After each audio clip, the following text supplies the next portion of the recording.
Hey guys, so today I'm going to be putting a vertical license plate on the Vulcan S.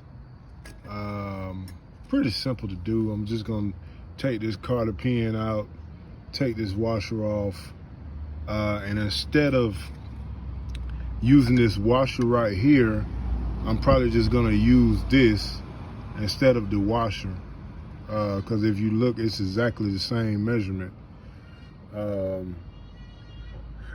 That's pretty much it. It's pretty simple.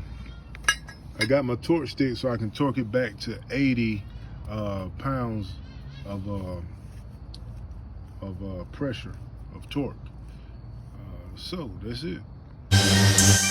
Hold up! Y'all know what time it is? We coming down, switching lanes in Jesus' name. Yeah. 144. Coming down, switching lane. Right now, cause we service, man. Coming down, switching lane. Right now, cause we service. Coming down, switching lane. Right now, cause we service, man. Coming down, switching lane. Right now, cause we service. Wow, coming down and I was switching lanes. 4 deep in that Chevy thing. My check spent on that limo tent. Them soul whoops and that Mary Jane.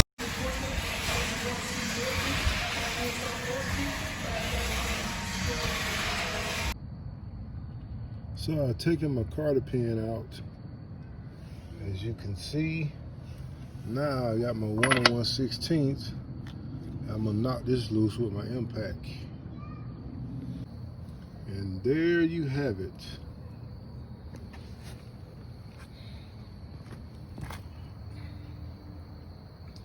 I'm gonna cut this off.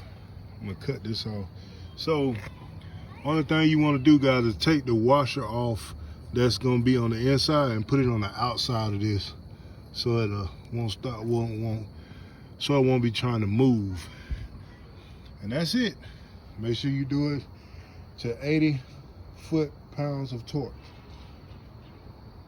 side mounted. Like and subscribe. And got a full custom video coming soon.